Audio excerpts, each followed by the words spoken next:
Oh my god, hey, you're Elena. Hey, how you doing? Wow, it's so nice to see you, Tamarine. I've heard a lot about you. Yeah, I sung Sailor Moon and then it got copywritten, so I didn't see any money off of it, and then I just thought, hey, maybe I'll just do some of this crime fighting thing instead. I see you have an instrument here. Do you do music as well? Well, actually, I was on American Idol. I was one of the top picks. Really? You were on American Idol? I don't remember you. Alright, off you go. The chosen ones. Blessings of the stars. Honestly, one of the worst I've ever heard in my life. Yeah, I was like one of the best out there. Yeah. What made you audition for this competition? I thought that saving the world was a little bit more important, yeah. Oh yeah, weren't you on that episode? Shut the fuck up. Alright, I'll see you in Guild War.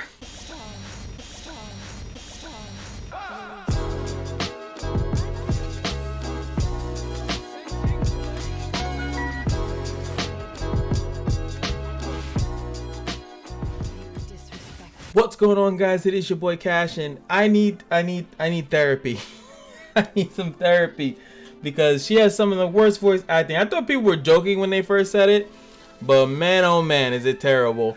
But what we are here today is to go over every little facet that this character could be in besides voice acting because, well, you already know the joke. Now here is Baby Boo, the High Priestess of Constella. Let's just go into the stats. As you can see here, 5200 HP. That's pretty good. So she's not like the scrawniest thing. Usually Soul Weavers aren't like super squishy, which is a good thing. Speed is 103, which is good. It's not too slow, not dramatically fast. And really, we've seen the demonstration. She's not really meant to necessarily go first. She's meant to go second or third. That's kind of what her whole shtick is. You could also see here when I toggle this on and off that she gets some effect resistance. She gets a bonus 3000 CP, which is completely irrelevant information, but I just thought I'd mention it because I happened to notice it. What is this girl used for? We're gonna go straight over into the skills and then everything will make sense.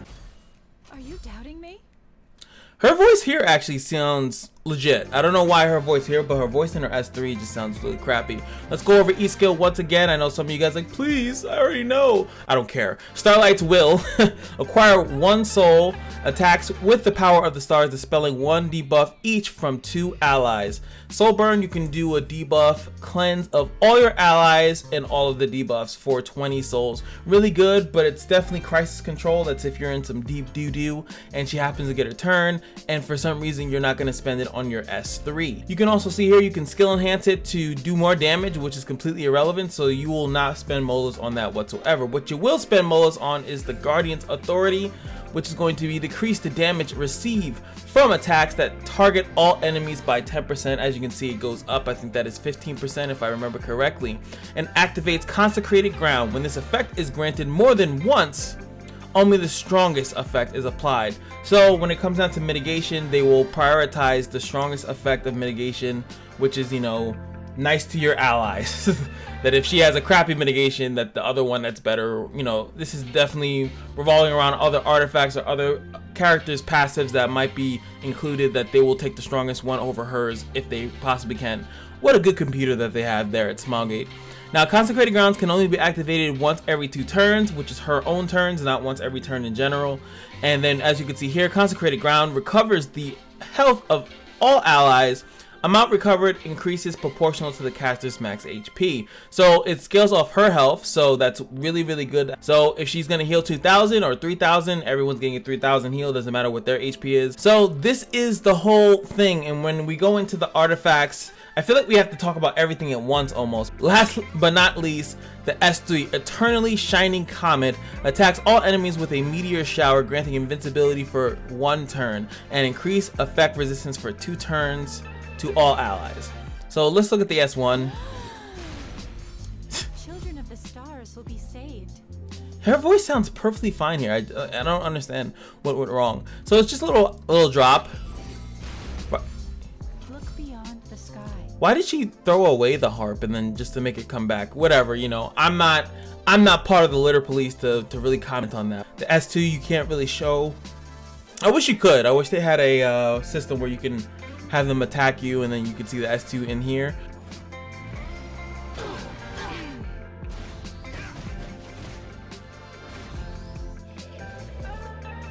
There it is. And let's look at the S3. Stardust.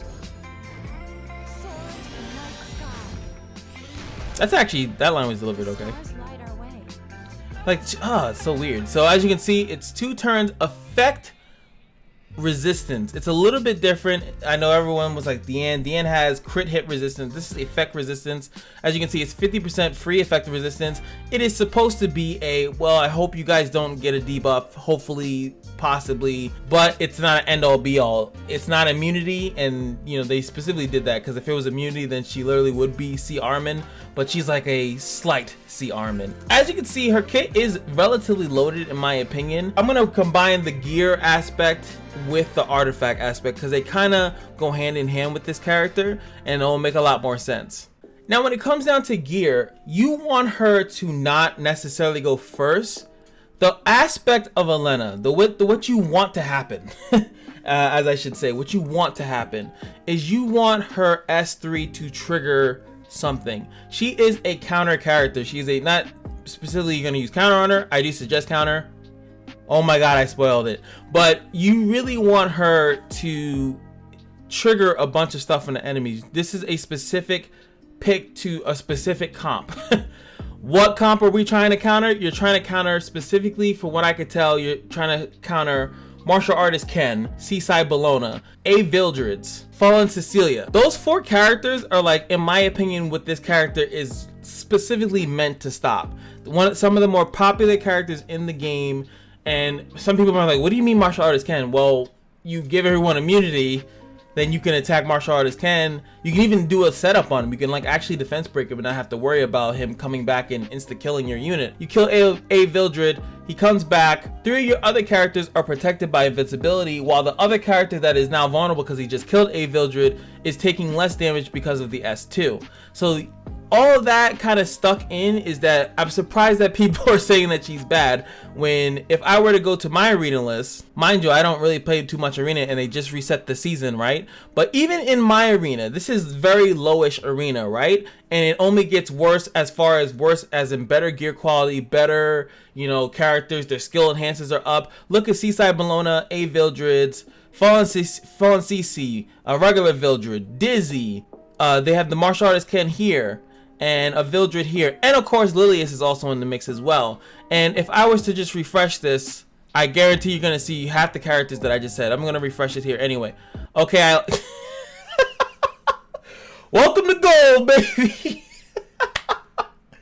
Oh, when you're trying to prove a point, it doesn't matter. ML Araminta, kind of an old fossil at this point, but she's still in there. You still have Lilius, you also have Charles in there. And if she goes second, like I said, after someone else goes and then she protects everyone, it's actually really, really good. That's kind of where you want her to go. If she goes first, I guess that's okay, but you have to have your other teammates not going third, you know? If they go third, then the invincibility is off. Yes, the effect resist is still there, but it's to mitigate damage and then heal it back up.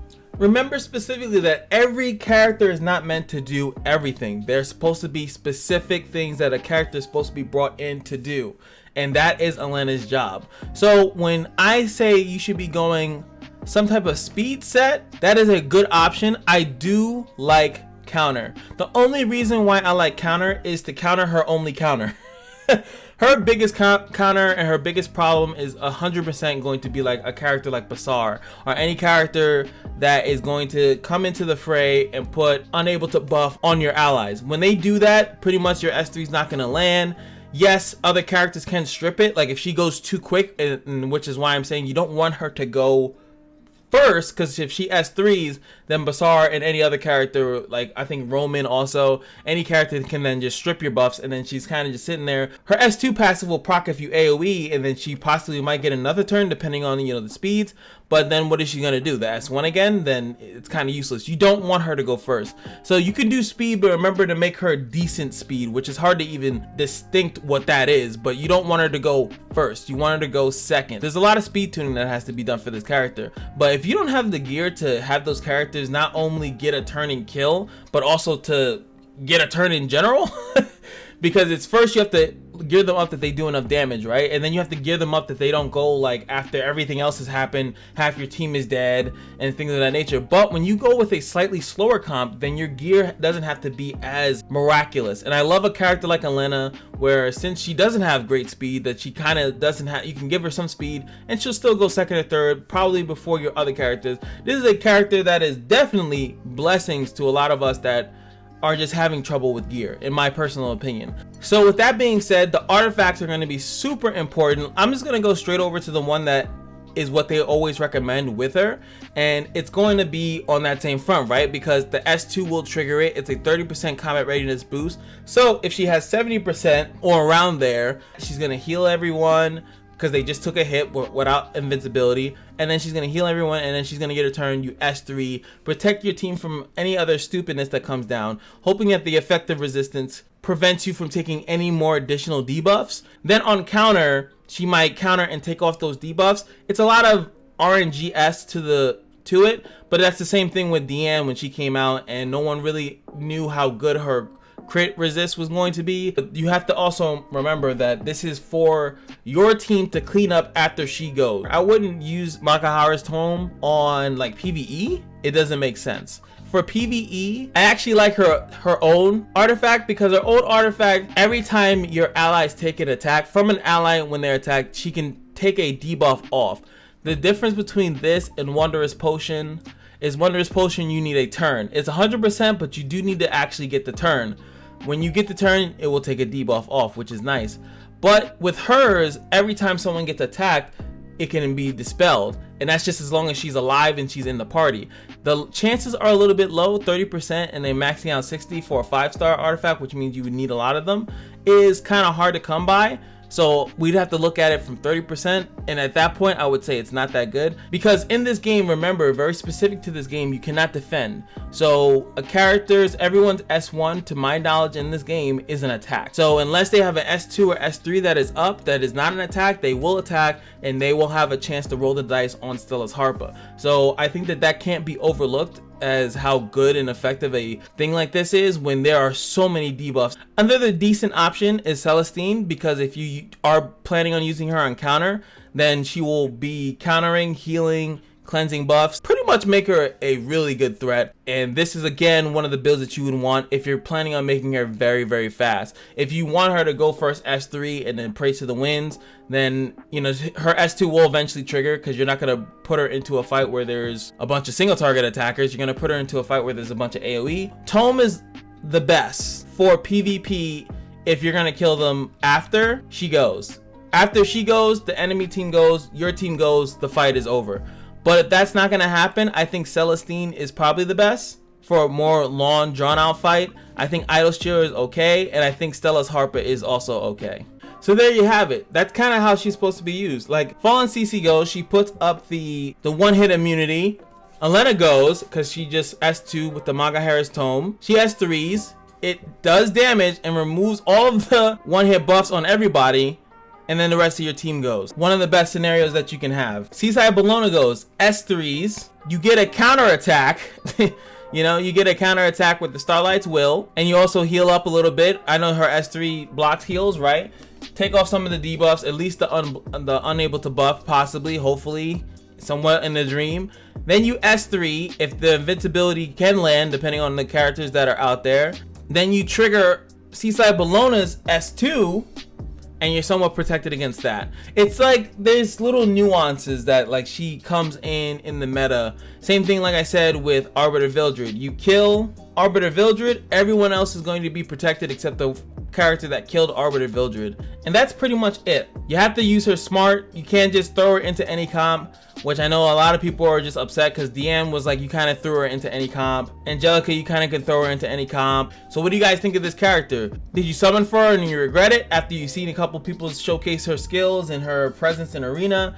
Do you wish you didn't do it? Are you looking at her now and be like, damn, this character is really good? I think that most people think that she's good, and I think they're coming out and realizing how strong she actually is and pretty much countering. She's a super counter pick, and I hate saying it, but when real-time arena comes out, if you notice the enemy picking a more AoE based team, then you just pick Elena, and depending on who they pick, you might just win automatically almost, because they're gonna do all their stuff, or they'll have to hold all their big AoE attacks because they know Elena is going to go, and then they'll have to wait until her turn goes.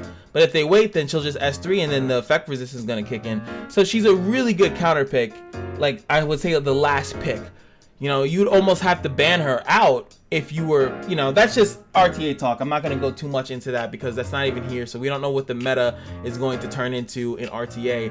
But what I do know the meta of is that every day at the Kashino is your lucky day. And I'll see you guys in the next video. Peace.